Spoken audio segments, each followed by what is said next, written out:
A millionaire's desperate attempt to find a new wife led to a shocking decision that would change everything. He lined up 5 wealthy women, hoping his daughter would choose her future mother, but fate had a different plan in store. In the end, he chose the black housekeeper, defying everyone's expectations. Before we begin, make sure to subscribe to the channel and comment where you're watching from. The sprawling Blackwood mansion stood like a crown jewel in Atlanta's prestigious Buckhead neighborhood, its white columns gleaming under the golden Georgia sun. David Blackwood adjusted his silk tie nervously as he watched 5 luxury vehicles pull into the circular driveway. Each car disgorged a woman more elegant than the last, designer dresses, perfect makeup, and calculated smiles that didn't quite reach their eyes. "They're here, Daddy," 7-year-old Emma Blackwood announced, peering through the grand foyer windows, her small hands pressed against the glass, leaving tiny fingerprints that would make the housekeeper sigh later. David nodded, his throat tight. "Remember what we talked about, sweetheart. These ladies are here because—" But Emma had already lost interest in her father's words. The moment the massive oak door swung open to admit the parade of perfumed women, she darted between them like a fish swimming upstream. Expensive heels stepped aside, manicured hands reached out, but the child was single-minded in her destination. "Kesha!" Emma cried, launching herself into the arms of Kesha Williams, who had emerged from the kitchen hallway. The young housekeeper caught the girl with practiced ease, her warm laugh filling the marble entryway. "Easy there, butterfly," Kesha said, steadying the child. "You'll wrinkle your pretty dress." From across the room, David watched the interaction with conflicted emotions. Pride in his daughter's affectionate nature warred with anxiety about his unconventional plan. Would allowing Emma to choose her new mother heal the wound left by his wife's passing 3 years ago, or would it create more pain? The 5 contenders exchanged glances, their smiles faltering slightly at the child's obvious preference. Victoria Ashworth, Atlanta's most notorious socialite, narrowed her eyes at the scene. Her crimson lips tightened as she assessed the unexpected competition, not from the other 4 women she'd prepared to battle, but from the housekeeper in simple black slacks and a modest blouse. "Mr. Blackwood," Victoria purred, stepping forward with practiced grace, "your home is even more magnificent than I remembered from the charity gala last spring." David nodded politely, but his attention remained fixed on his daughter, who was now whispering something in Kesha's ear that made them both giggle. The businessman felt something loosen in his chest. Emma hadn't laughed like that in months. From her vantage point by a tall window, Victoria observed the tender exchange between child and servant. Unlike the others who were busy admiring the crystal chandelier and imported marble floors, she alone recognized the threat that no one else seemed to notice. The housekeeper might not have wealth or connections, but she clearly possessed something far more valuable: Emma Blackwood's heart. That first evening, laughter echoed from the kitchen of the Blackwood mansion, cutting through the formal atmosphere that had settled over the rest of the house. Kesha Williams stood at the marble counter, her hands dusted with flour as she helped Emma shape cookie dough into delicate butterflies. The 7-year-old's giggles filled the warm space, a sound that had become increasingly rare since her mother's passing. "Look, Kesha, this one has extra big wings." Emma held up her creation proudly. "That's beautiful, sweetheart," Kesha replied, her voice gentle as she arranged the butterflies on a baking sheet. "It'll fly higher than all the others." Meanwhile, in the ornate parlor, crystal glasses clinked against each other as David Blackwood's 5 guests sipped expensive wine. The conversation flowed with practiced ease, though the undercurrent of competition was unmistakable. Rebecca Sterling, her architect's eye critically assessing every detail of the mansion, leaned toward Priscilla Montgomery. "Don't you think the help should know her place?" Rebecca whispered, nodding toward the kitchen. "She's getting awfully comfortable with Emma." Priscilla nodded, her diamond earrings catching the light. "David needs to establish boundaries before—" The comment died on her lips as David himself entered the room, his tall frame commanding immediate attention. His gaze drifted toward the kitchen, where he could see his daughter smiling, truly smiling, for the first time in months. Something in his expression softened. Victoria Ashworth quickly intercepted him, champagne flute in hand. "David, I was just telling everyone about my charity gala last month. The governor himself commented on my organizational skills." But David's attention remained divided, the corners of his mouth lifting slightly as Emma's laughter floated through the house again. As twilight descended over Atlanta, the sky painted in shades of orange and purple above the meticulously maintained gardens, Emma tugged Kesha through the French doors onto the back lawn.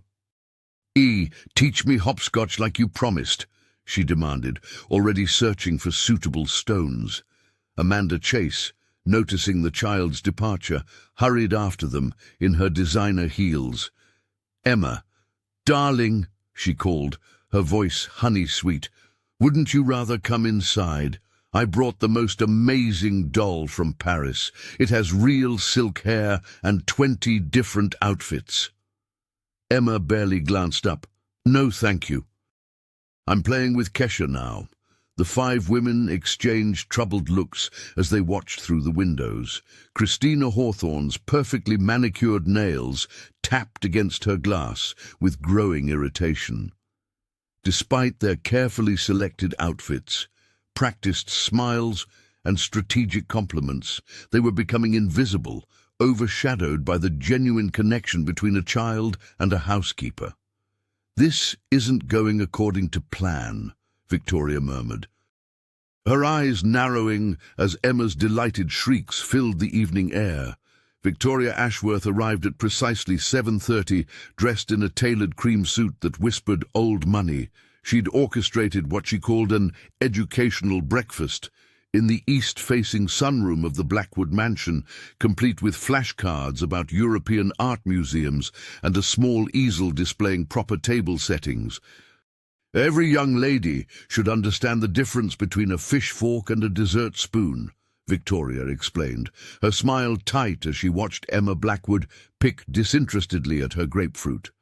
The socialite had arranged everything meticulously: imported teas, classical music playing softly, and conversation topics designed to showcase her cultural sophistication. Emma's responses were monosyllabic at best. "Yes, ma'am," she mumbled, her eyes constantly drifting toward the kitchen doorway where Kesha Williams moved about, humming a gentle melody while preparing fresh waffles. The rich scent of vanilla and cinnamon wafted through the air, undermining Victoria's carefully curated atmosphere. "Emma, darling, focus please," Victoria said, tapping the table with manicured nails. "The Louvre houses the Mona Lisa. Wouldn't you love to see it someday? I could take you to Paris next summer." The 7-year-old shrugged, perking up only when Kesha appeared with a pitcher of orange juice. "Is it almost waffle time?" Emma asked hopefully. David Blackwood entered the sunroom, coffee in hand, observing the scene with growing unease.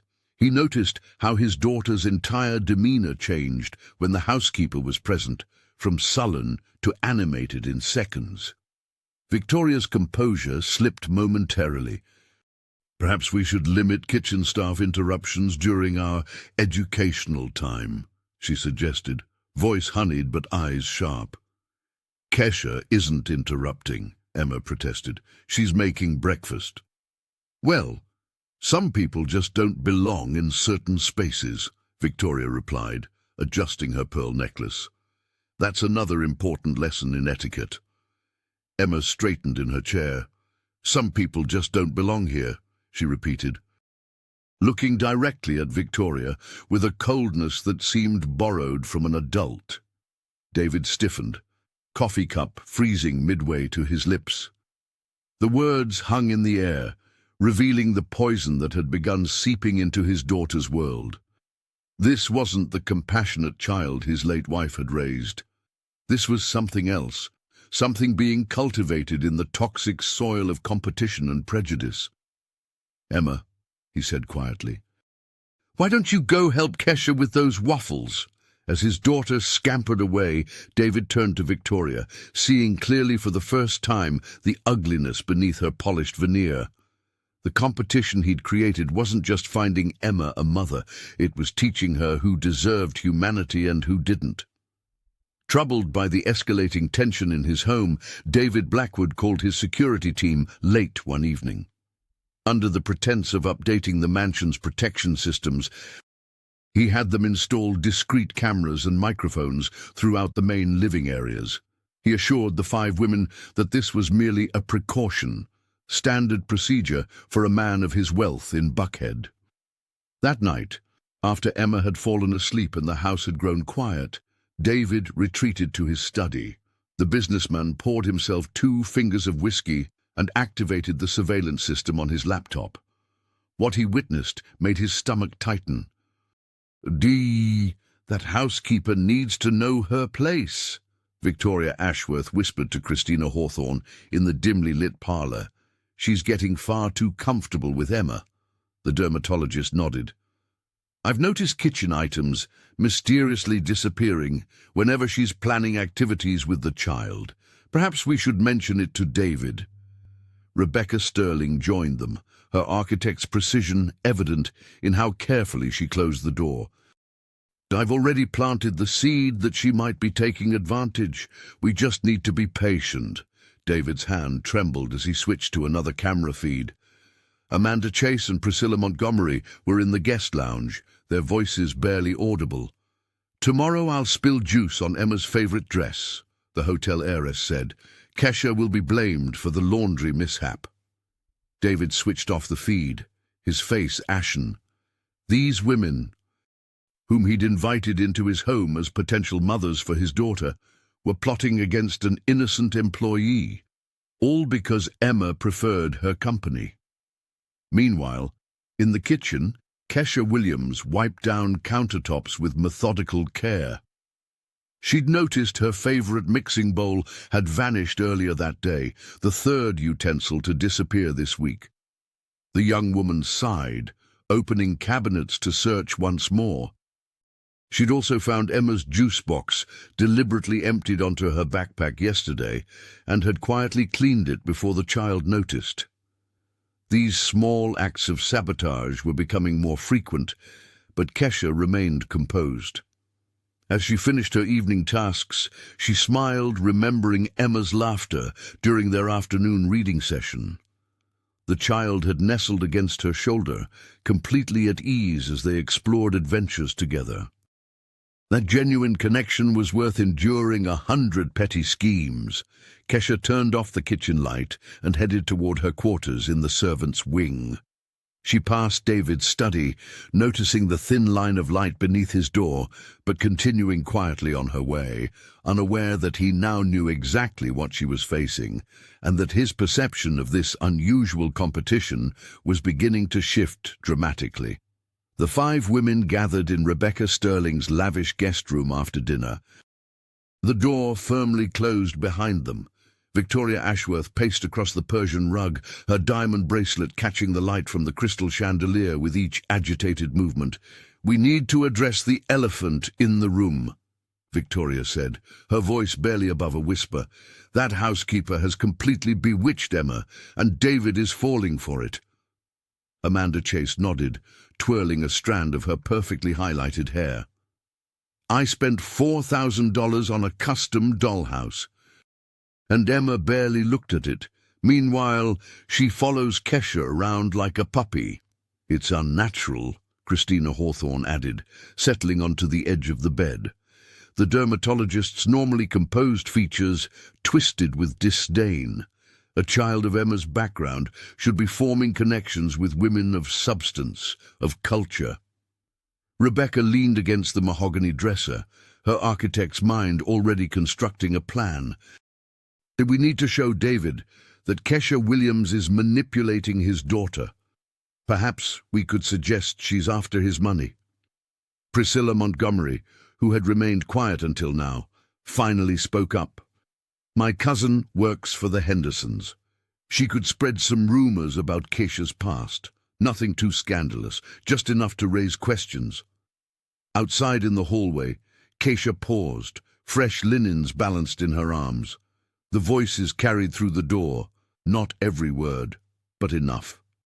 Her fingers tightened around the soft cotton sheets as Victoria's next words sliced through the air. A woman like that doesn't belong in Buckhead, much less raising a Blackwood heir. She needs to know her place. The words transported Kesha back 20 years to her mother, exhausted after cleaning houses all day, facing similar dismissals from women who saw her as nothing more than hands that scrubbed their floors. The familiar ache of injustice burned in her chest. But she didn't flinch. Instead, she took a deep, steadying breath. Inside the room, the women continued crafting their strategy, unaware of the listener outside. We'll start small, Rebecca suggested. Create distance between her and Emma. Point out inappropriate behaviors to David. And if that doesn't work, Christina asked. Victoria's smile was cold as ice. Then we dig deeper. Everyone has secrets. Kesha moved silently away from the door, continuing down the hallway with her head held high. These women, with their expensive clothes and calculated smiles, didn't know her strength. They couldn't understand the bond she shared with Emma, built not on manipulation, but on genuine care and understanding. As she placed the fresh linens in the linen closet, Kesha made a silent promise to herself. She would protect Emma from their schemes, and she would do it with dignity, just as her mother had taught her, not by fighting dirty, but by standing firmly in her truth. Emma Blackwood's attachment to Kesha grew stronger with each passing day. The 7-year-old would wake up early, padding down the mansion's hallway in her pajamas, just to help the housekeeper prepare breakfast. David noticed this growing bond with mixed emotions, relief that his daughter was finding joy again, but concern about the 5 contenders' increasingly cold demeanor. Christina Hawthorne watched this attachment with calculating eyes. The dermatologist had built her practice catering to Atlanta's elite, and she wasn't about to lose to a housekeeper. One afternoon, she found Emma alone in the garden. "Emma, sweetie, would you like to try a special science experiment?" Christina asked, her voice honey-sweet. "It's about chemical reactions, very educational." The child's eyes lit up. "Like the volcano experiments Kesha showed me?" "Even better," Christina replied, carefully hiding her annoyance at hearing Kesha's name. "This one involves colors and special liquids, perfect for an artistic girl like you." In Christina's guest bathroom, she guided Emma through mixing various solutions, actually household cleaners and cosmetics. The dermatologist strategically positioned them near the hallway where the Blackwood family portrait hung, a treasured image of Emma with her father. "Now, let's see what happens when we combine these," Christina instructed, deliberately filling a container too full. As expected, Emma's small hands couldn't manage the weight. The mixture splashed across the hallway, splattering the portrait with corrosive liquid that immediately damaged the canvas. Emma's horrified gasp echoed through the mansion. Christina quickly shifted into damage control. "Oh no!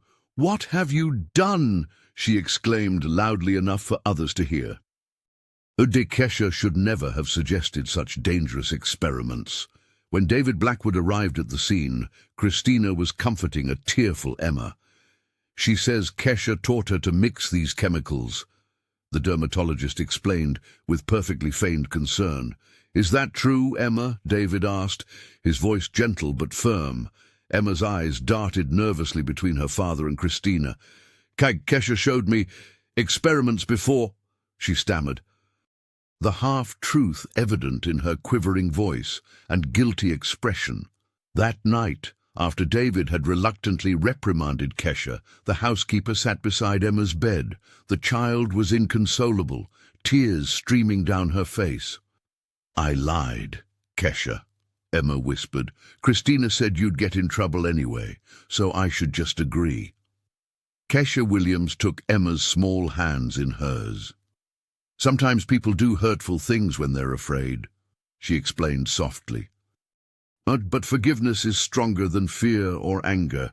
It heals both the forgiver and the forgiven." "Even Christina?" Emma asked, her voice small. "Even Christina," Kesha confirmed, gently wiping away the child's tears. "Especially Christina."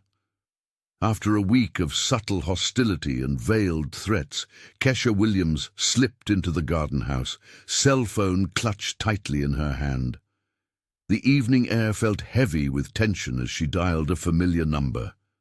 Her older sister, Diane Williams, answered on the second ring. "They're making my life impossible here, Di," Kesha whispered, her normally composed voice wavering slightly. "The way they look at me, the things they say when they think no one's listening." Diane, a respected journalist known for her exposés on Atlanta's social inequalities, listened intently. Her work at the Atlanta Tribune had earned her both admirers and enemies among the city's elite.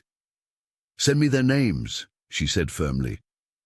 "These women might look perfect on the surface, but nobody's past is spotless, especially not the kind of people who'd torment a housekeeper to impress a millionaire." Kesha hesitated, her loyalty to the Blackwood household momentarily at war with her instinct for self-preservation. "I'm not trying to cause trouble, Diane. I just want to protect Emma." "And yourself," Diane added softly. "You deserve protection too, Kesha."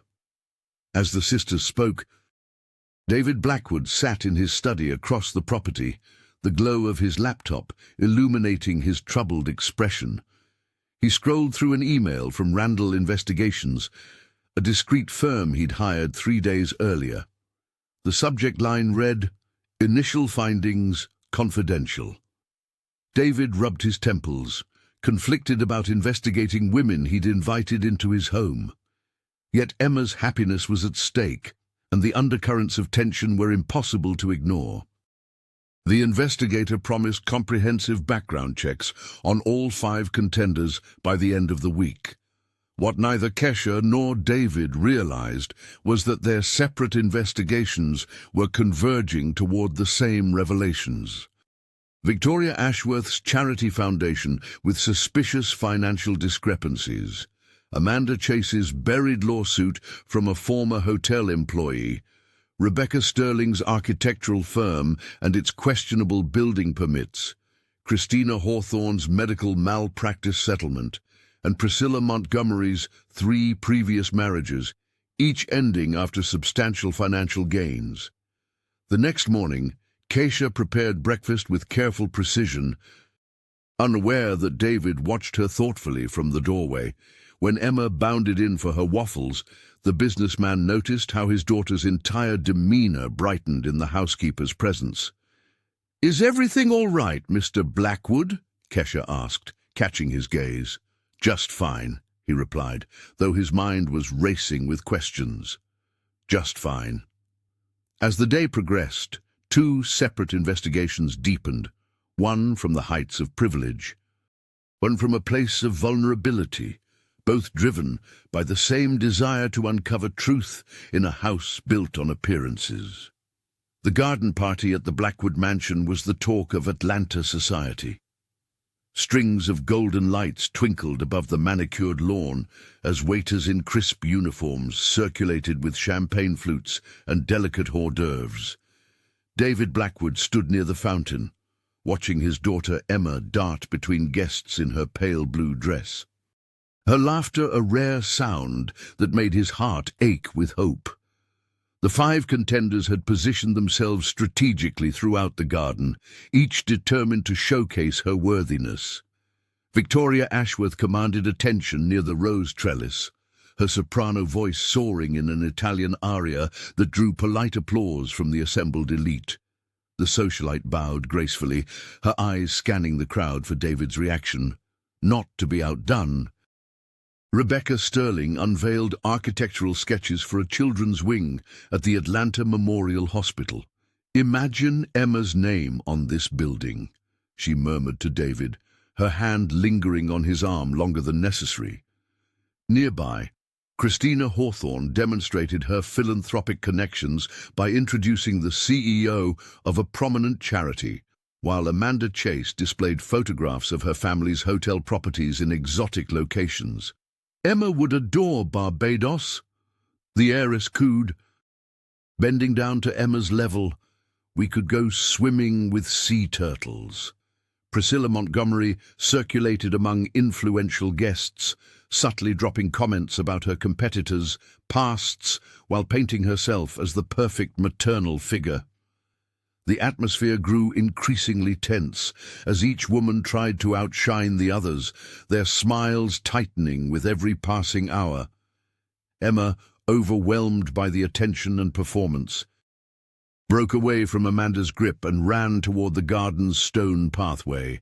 In her haste, she tripped over an uneven flagstone and fell hard, her knee scraping against the rough surface. Her cry pierced through the sophisticated murmur of conversation and Victoria's practiced speech about educational endowments. Before anyone else could react, Kesha Williams was there, moving with quiet efficiency from where she'd been refilling water glasses. The housekeeper knelt beside Emma, her gentle hands already assessing the damage. "I've got you, sweet pea," she whispered, pulling a clean handkerchief from her pocket. "Let's see what happened here." Emma's sobs quieted as Kesha tenderly cleaned the scrape, her voice low and soothing. "Remember our butterfly breathing. In through your nose, out through your mouth." The girl nodded, following Kesha's demonstration, their foreheads nearly touching in shared concentration. David moved toward them. Concern etched on his face, but stopped short, transfixed by the tableau before him. The garden fell silent. Conversations halted mid-sentence as Atlanta's elite watched a housekeeper cradle a millionaire's daughter with more genuine affection than any of the polished candidates had managed to display. Victoria's champagne glass froze halfway to her lips, her eyes narrowing at the scene. For a breathless moment, the carefully constructed social hierarchy of Buckhead trembled, as authentic love rendered wealth and status suddenly, startlingly irrelevant. Breakfast at the Blackwood Mansion was usually Emma's favorite time of day. This morning, however, the 7-year-old's shrill cry echoed through the marble hallways, sending everyone rushing toward her bedroom. "Mr. Bear is gone," Emma sobbed, frantically searching under pillows and blankets for the worn teddy bear that had been her constant companion since her mother's passing. David Blackwood knelt beside his daughter, his face etched with concern as he helped her search every corner of the room. The 5 women, still in their mourning robes, gathered at the doorway with expressions of practiced sympathy. Victoria Ashworth suggested they organize a proper search party, while Christina Hawthorne offered to buy Emma a much nicer replacement, a comment that only made the child cry harder. "I don't want a new one," Emma whimpered, clutching her father's sleeve. "Mr. Bear was Mom's gift." Kesha Williams arrived with a glass of orange juice for Emma, her eyes softening at the child's distress. She quietly joined the search, checking places the others had overlooked. An hour later, as the household gathered for a delayed breakfast, Amanda Chase swept into the dining room with theatrical timing. The hotel heiress held the missing teddy bear aloft like a trophy. "I found it," she announced, her voice dripping with false concern. "You'll never believe where it was hiding." All eyes followed Amanda as she explained how she'd accidentally discovered Mr. Bear tucked away in Kesha's closet, behind her uniforms. The accusation hung in the air like poison. "I'm sure there's a perfectly reasonable explanation," Amanda added, her smile not reaching her eyes. Emma stared at Kesha, betrayal and confusion washing over her small face. The other contenders exchanged meaningful glances, barely concealing their satisfaction. David Blackwood's jaw tightened, but before he could speak, Kesha moved toward Emma. The housekeeper knelt beside the child's chair, taking her tiny hands in her own. "Emma, sweetheart," she said, her voice steady and warm. "Sometimes when people feel scared or threatened, they do things that hurt others. They think it will make them feel better, or more important." Kesha's eyes never left Emma's as she continued, "I would never take Mr. Bear from you. He's special because he connects you to your mom, and that connection is sacred." The room fell silent. Even Victoria Ashworth seemed momentarily chastened by the simple dignity in Kesha's response. Emma studied Kesha's face, her young mind working through the complex situation. Then, without warning, she threw her arms around the housekeeper's neck.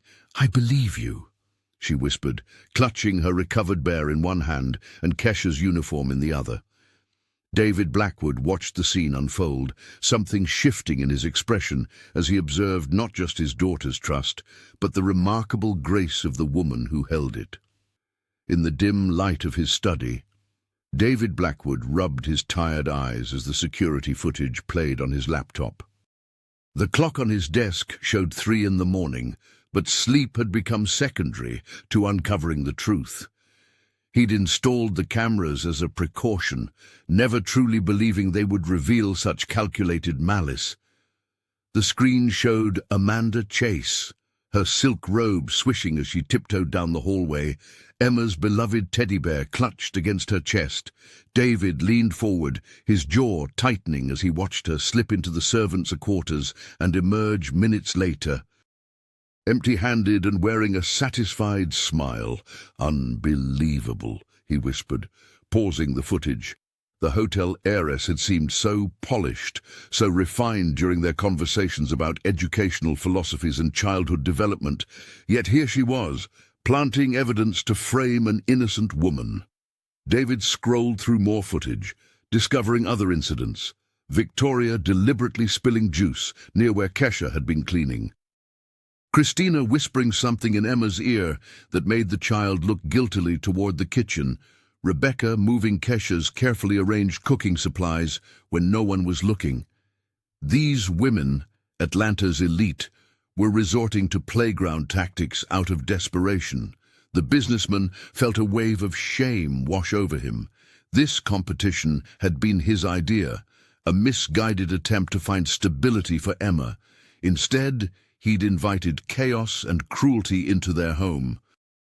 He closed the laptop and moved to the window, gazing out at the moonlit gardens of his Buckhead estate. Through the glass, he could see the small cottage where Kesha lived on the property. A light still burned there. Was she also unable to sleep? Was she planning her departure, tired of the humiliation? The thought made his chest tighten unexpectedly. When had the housekeeper become so essential to their household? Not just for Emma, he realized, but for himself as well. In the morning, Emma had breakfast with Kesha as usual, giggling as they made pancakes shaped like animals. David watched from the doorway, struck by how his daughter's shoulders relaxed in the woman's presence, how her laughter came easily and honestly. Later, he observed the 5 contenders at lunch, their perfect makeup and designer clothes forming a stark contrast to their ugly intentions. Amanda spoke animatedly about a charity gala, her hands gesturing gracefully as if they hadn't committed theft just hours before. David made his decision then. This charade had gone far enough. Kesha Williams, with her quiet dignity and genuine care, had become the only stable element in their increasingly toxic household. The women's desperation had revealed their true characters, and his own priorities had never been clearer. Diane Williams sat across from her sister at a small cafe 3 blocks from the Blackwood mansion. The journalist slid a manila folder across the table, her eyes serious beneath stylishly framed glasses. "Everything's here, Kesha. Every last dirty secret." Kesha Williams opened the folder with trembling fingers. For 2 weeks, Diane had been digging through the pasts of the 5 women competing for David's affection and Emma's approval. What she found exceeded even their suspicions. Victoria Ashworth had quietly settled 3 harassment lawsuits from former household staff. Amanda Chase's hotel empire was built on tax fraud and labor violations. Rebecca Sterling had stolen architectural designs from a former partner who mysteriously lost his license. Christina Hawthorne's dermatology practice had covered up botched procedures on elderly patients. Even Priscilla Montgomery had a sealed record involving embezzlement from a charity. "These women aren't just mean. They're dangerous," Diane whispered, glancing around the nearly empty cafe. "You have everything you need to destroy them." Kesha stared at the documents, feeling the weight of power she'd never possessed before. She thought of Emma's innocent face, of the teddy bear planted in her closet, of the whispered insults when they thought she couldn't hear. "I could send this to every newspaper in Atlanta," she said softly. "They'd never recover." Her sister nodded. "You'd be justified. They've tried to humiliate you at every turn." For a moment, Kesha imagined the satisfaction of watching these women's carefully constructed lives crumble. The fantasy tasted sweet, but left a bitter aftertaste.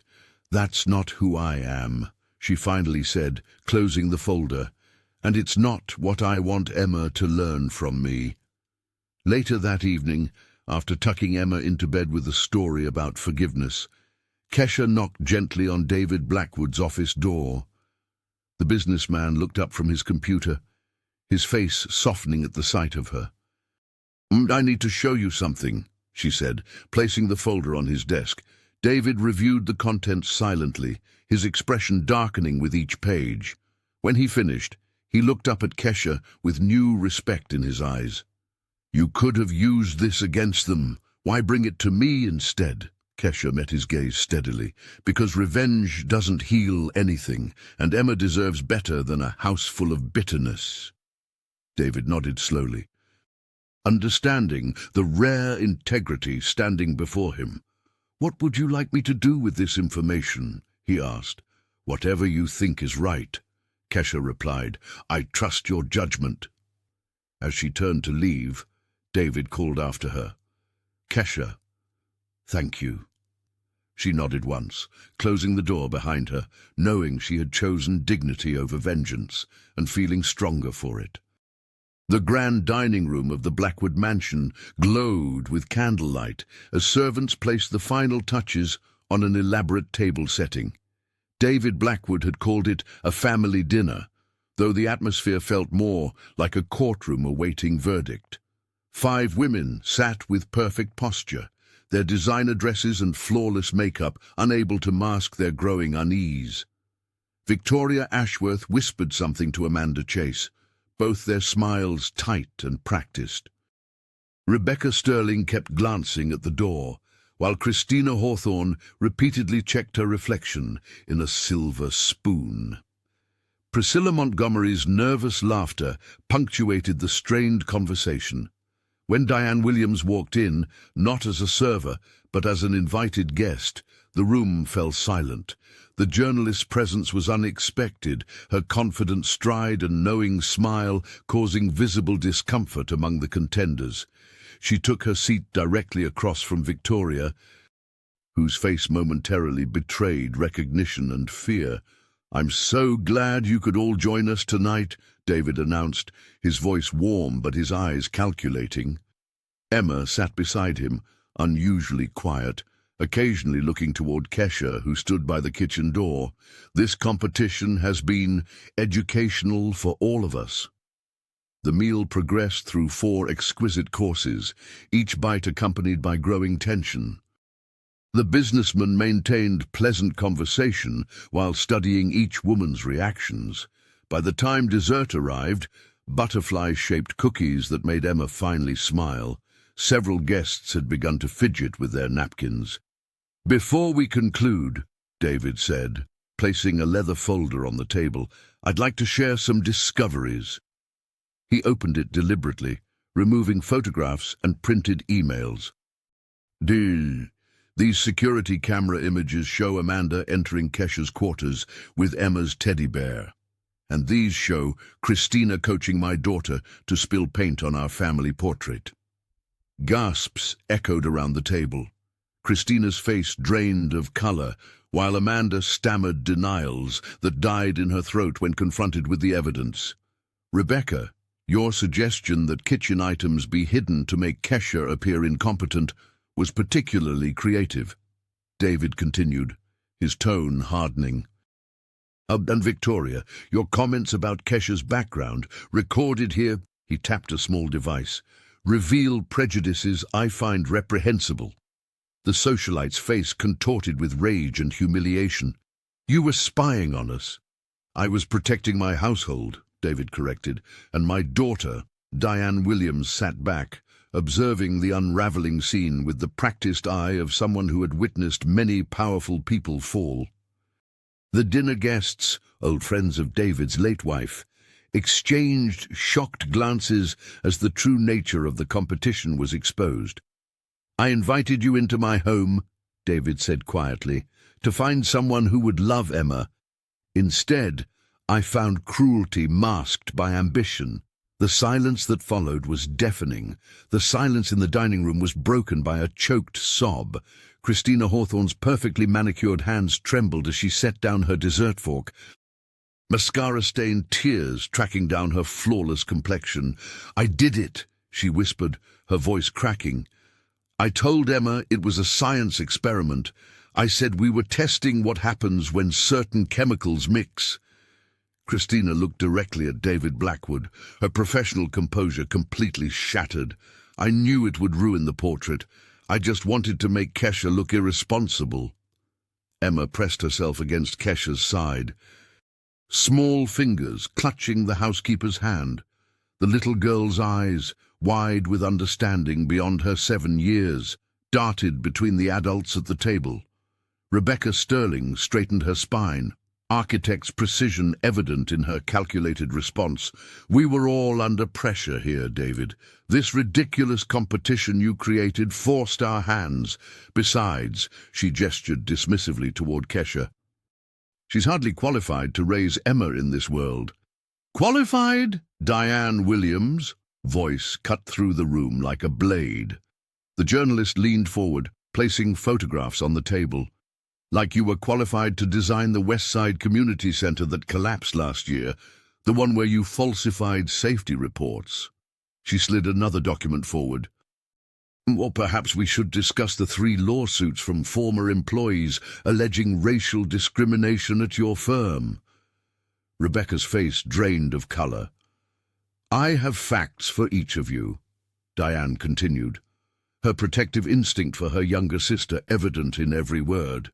"Bank records, witness statements, court documents." Victoria Ashworth attempted to interject, her voice tight with fury. "This is preposterous. You can't possibly—" "I can and I have," Diane interrupted, sliding a folder toward the socialite. "Would you like me to share the details of your charity's missing funds with everyone here, or would you prefer to read it privately?" The room fell silent again. The chandelier light seemed harsher now, illuminating the cracks in the women's carefully constructed facades. Emma buried her face against Kesha's arm. "I knew they were lying," she murmured. Kesha Williams gently stroked the child's hair, her expression serene despite the chaos. She hadn't wanted this confrontation, but watching the truth emerge brought a quiet vindication. David Blackwood surveyed the table, his gaze lingering on each contender before settling on Kesha and his daughter. The power in the room had shifted irrevocably. Generations of Southern social hierarchy, the unspoken rules about who belonged where, crumbled before their eyes. "I believe," he said finally. We've seen enough of who you truly are. The room fell silent as David Blackwood stood from his chair, the folder of evidence still open on the polished mahogany table. The expressions around the dining room ranged from shock to shame, but David's focus had already shifted beyond the scandal. His eyes, warm with newfound clarity, settled on his daughter. "Emma," he said, his voice gentle yet carrying to every corner of the suddenly hushed room, "I've been asking everyone what they think is best for you, but I haven't asked the most important person." He knelt down to her level, taking her small hands in his. "Who feels like a mother to you, sweetheart?" Without a moment's hesitation, Emma Blackwood slipped from her chair and walked across the room. The sound of her patent leather shoes against the hardwood floor echoed like drum beats. She stopped directly in front of Kesha Williams, who stood near the doorway. Her hands clasped tightly together. "Kesha does," Emma announced, her voice clear and unwavering. She reached for the housekeeper's hand. "She reads me stories and knows when I'm sad, even when I don't say it. She never makes me feel bad when I spill things." The child looked back at her father with absolute certainty. "She loves me for real." A collective gasp rippled through the assembled guests. Victoria Ashworth's perfectly composed face hardened into a mask of disbelief and rage. She gripped her water glass so tightly her knuckles turned white. "This is preposterous," she hissed, but her protest withered under the glares from around the table. David rose to his feet, his eyes never leaving Kesha and Emma. The relief on his face was palpable, as if a great weight had been lifted from his shoulders. In that moment, watching his daughter's hand wrapped trustingly in Kesha's, he saw what had been in front of him all along. "Thank you, Emma," he said softly. "I think you've made the wisest choice of all of us." Rebecca Sterling pushed back her chair with a screech. "You can't possibly be considering this," she sputtered, looking desperately around for support. It's inappropriate." But David Blackwood's expression silenced her. His daughter's choice had cut through centuries of tradition, prejudice, and social expectation in a single, pure moment of truth. Diane Williams, watching from her seat, smiled quietly as she witnessed her sister's vindication. The journalist reached for her napkin, discreetly dabbing at the corner of her eye. Kesha stood tall, her dignity intact, despite months of sabotage and humiliation. As Emma leaned against her side, the housekeeper gently placed a protective arm around the child's shoulders, her eyes meeting David's across the room with a mixture of surprise, gratitude, and something deeper neither had yet dared to name. The grand hall fell silent as David Blackwood slowly lowered himself to one knee. The crystal chandeliers cast a warm glow over the polished marble floor where he knelt before Kesha Williams, his eyes filled with certainty and something deeper, something that had been growing between them for months. "Kesha," he began, his voice steady despite the thundering of his heart, "you've shown me what true strength looks like. You've given Emma the love she desperately needed when these women," he gestured toward the 5 contenders, "only saw her as a path to wealth and status." Victoria Ashworth's champagne glass nearly slipped from her manicured fingers. Rebecca Sterling's jaw tightened visibly, while Amanda Chase let out an audible gasp. The assembled guests shifted uncomfortably, Atlanta's elite witnessing a moment that defied generations of social hierarchy. "I didn't plan this competition to find myself a wife," David continued, "but I've found something far more precious, a woman whose dignity never wavered, whose kindness never faltered, even when faced with cruelty and sabotage." Kesha stood frozen, her hands trembling slightly at her sides.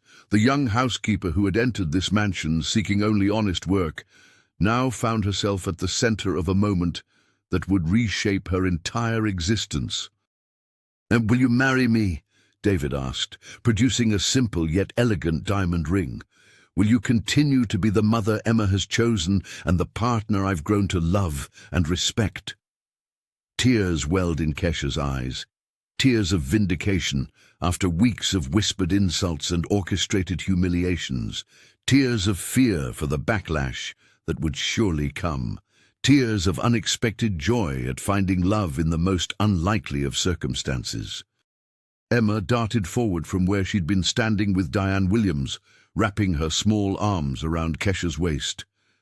"Please say yes," the child whispered, looking up with hopeful eyes. The 5 contenders remained motionless, their carefully constructed dreams of social ascension crumbling before their eyes. Christina Hawthorne's face had drained of color, while Priscilla Montgomery clutched her pearl necklace as if it might anchor her against this shocking turn of events. Kesha took a deep breath, suddenly aware of her sister's encouraging nod from across the room. For the first time since entering the Blackwood mansion, she allowed herself to believe that perhaps love and dignity could coexist, even here in the heart of the South, where old prejudices died slowly. "Yes," she finally answered, her voice soft but unwavering. "Yes, I will."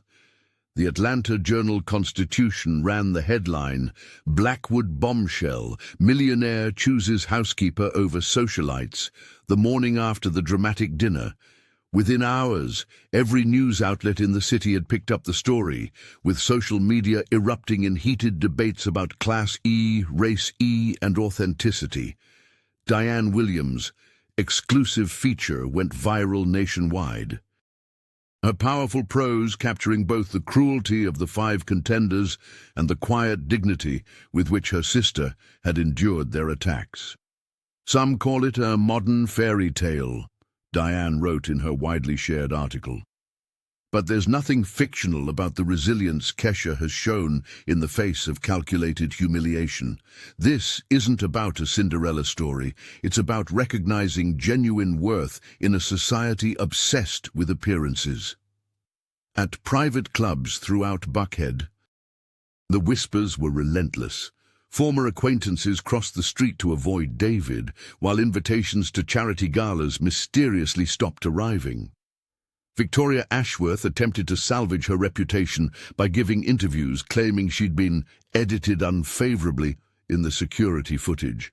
But her excuses fell flat when 3 former household employees came forward with similar stories of mistreatment.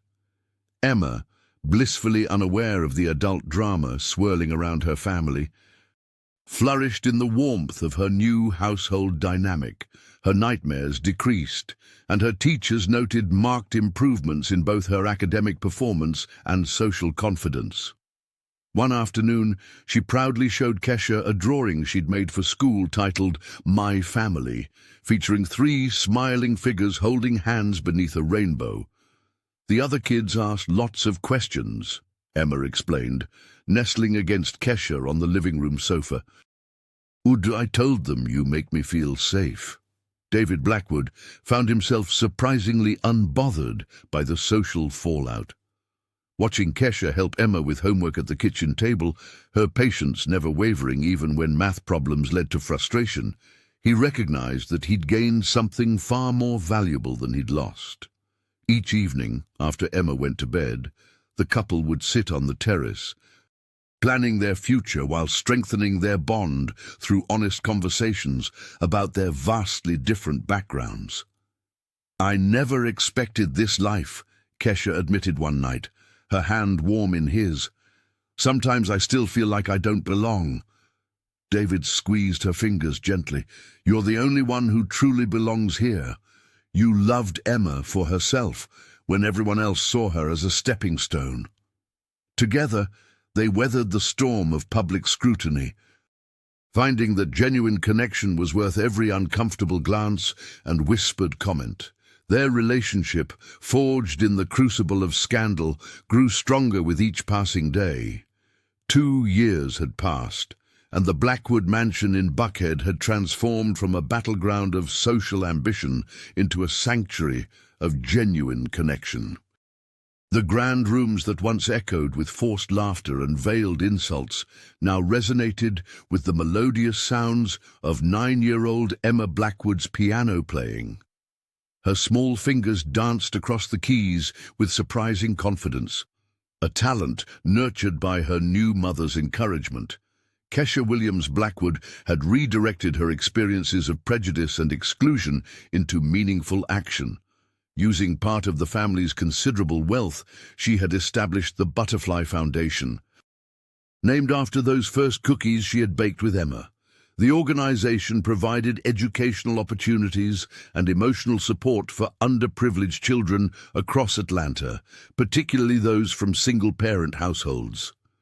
"We're helping kids who feel invisible become seen," Kesha often explained to visitors touring the foundation's downtown headquarters. Her calm demeanor and strategic mind, once employed in managing household affairs, now orchestrated programs that had already touched hundreds of young lives. Local schools reported improved attendance and performance among children participating in the foundation's initiatives. David watched his wife with undisguised admiration. The businessman had expanded his investment portfolio to include minority-owned startups and community development projects. His corporate boardroom now reflected the diversity of Atlanta itself, with executives from various backgrounds contributing perspectives that had revitalized his companies. "The best decision I ever made wasn't financial," David confessed during a rare interview with the Atlanta Business Chronicle. "It was trusting my daughter's judgment about what our family needed." Emma thrived in this new reality.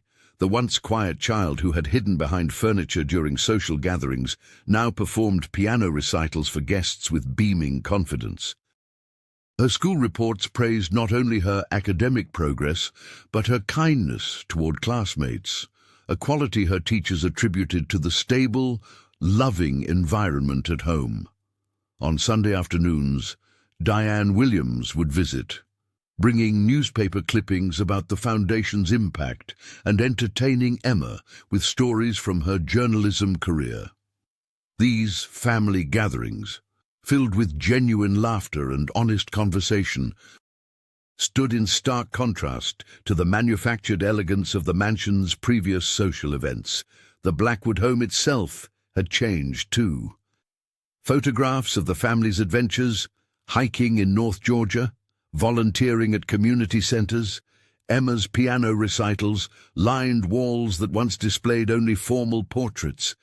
The kitchen, once Kesha's workplace, had become the heart of the home where they baked together, shared meals, and made plans for the future, a future built on love rather than appearances. The 5 contenders who had once strutted through the Blackwood mansion with dreams of wealth and status now found themselves cast out from the very society they'd fought so desperately to dominate. Victoria Ashworth, once the queen of Atlanta's charity galas, watched her social calendar empty as invitations mysteriously stopped arriving. Her carefully curated Instagram feed, once filled with champagne toasts alongside Atlanta's elite, grew stagnant and desperate. Amanda Chase's hotel empire suffered the most visible decline. Occupancy rates plummeted after Diane Williams published a scathing exposé detailing how the heiress had systematically underpaid immigrant workers while flaunting her wealth. The Chase family name, once synonymous with luxury, now carried whispers of exploitation and cruelty. Rebecca Sterling's architectural firm lost 3 major contracts in the span of a month. Clients quietly cited concerns about integrity when they pulled their business. The architect who had once criticized Kesha for being out of place now found herself standing alone at industry events, her former colleagues suddenly too busy for coffee or collaboration. "I heard Christina Hawthorne's dermatology practice is nearly bankrupt," whispered former patients in Buckhead coffee shops. The doctor, who had manipulated a child into damaging family property, now watched her appointment book grow sparse. Her attempts to rebrand as a holistic wellness expert fell flat as potential clients remembered her role in the Blackwood scandal. Perhaps most pitiful was Priscilla Montgomery's desperate attempt to rehabilitate her image by claiming she'd been manipulated by the others.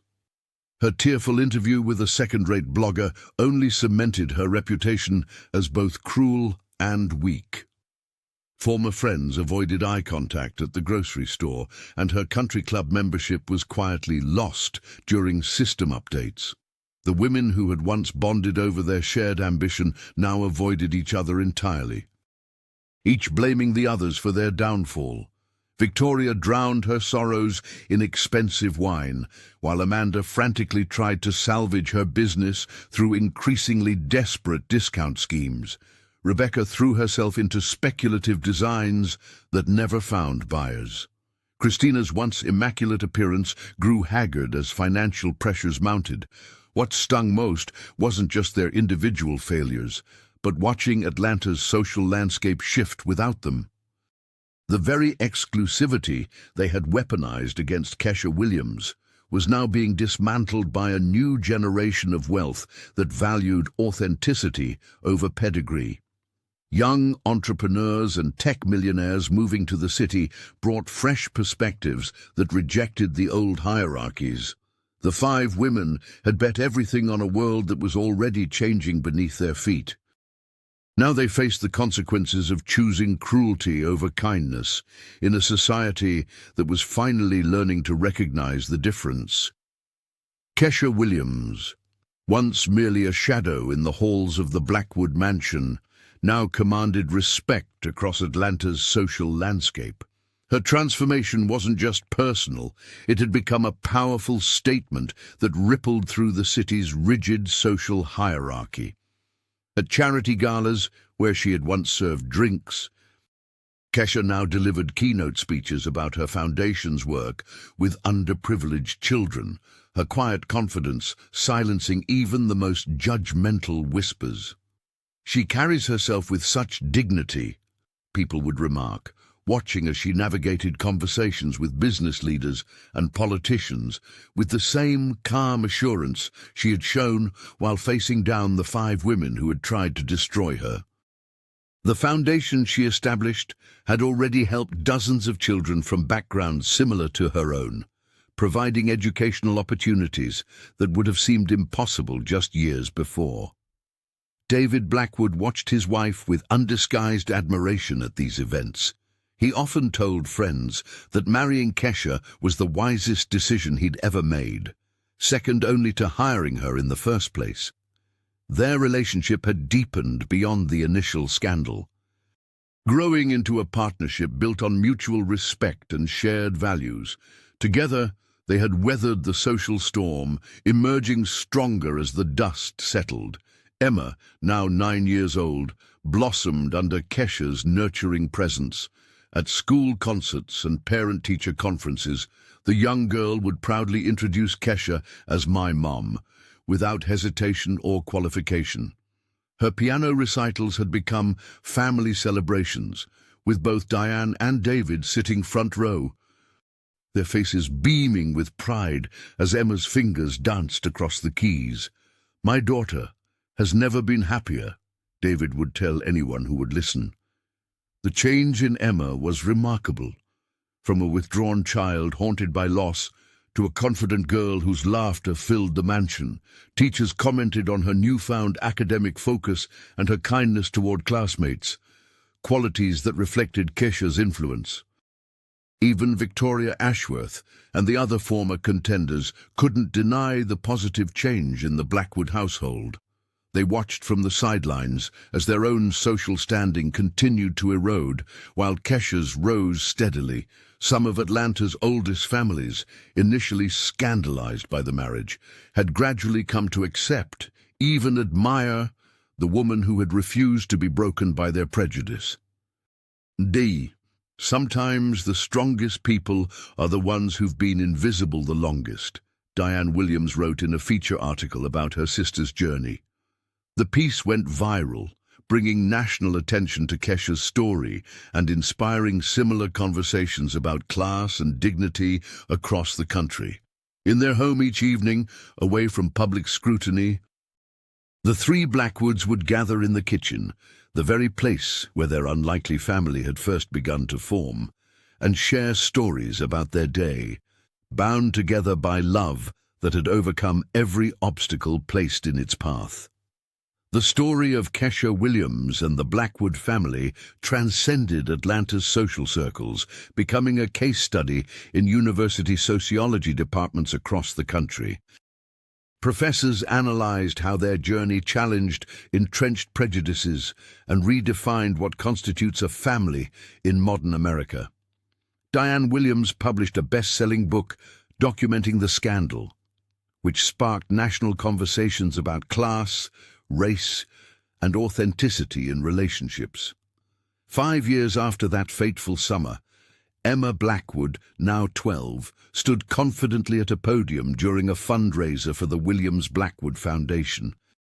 The young girl spoke eloquently about how love comes in unexpected packages, her voice carrying the wisdom of someone who had witnessed both cruelty and compassion firsthand.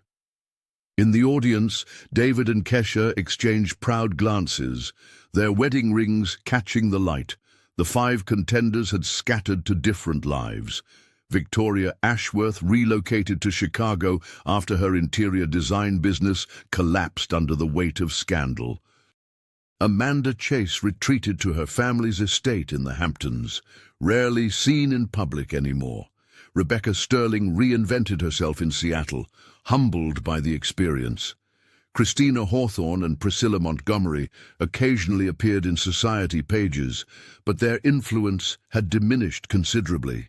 Meanwhile, the Blackwood mansion transformed into a place of genuine warmth. The formal parlor where the women once competed now hosted community gatherings and youth mentorship programs. The kitchen, once Kesha's workplace, became the heart of family life, filled with laughter and impromptu dance parties. David Blackwood expanded his business into underserved communities, creating jobs and opportunities where they were most needed. His partnership with Kesha brought a perspective he had never considered in his previous life of privilege.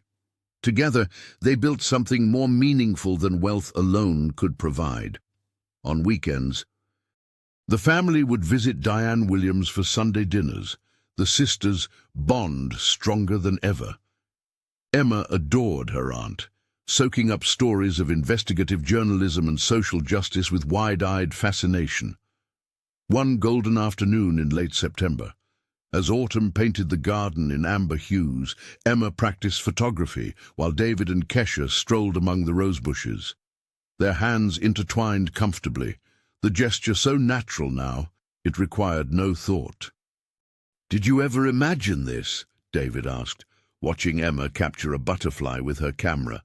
Kesha smiled, remembering butterfly-shaped cookies from years ago. "Not once," she admitted, "but I wouldn't change a single moment." As the sun dipped lower, casting long shadows across the lawn, the 3 of them gathered on the porch swing. In this peaceful moment, they were simply a family, proof that sometimes the most beautiful stories begin when someone has the courage to rewrite the rules.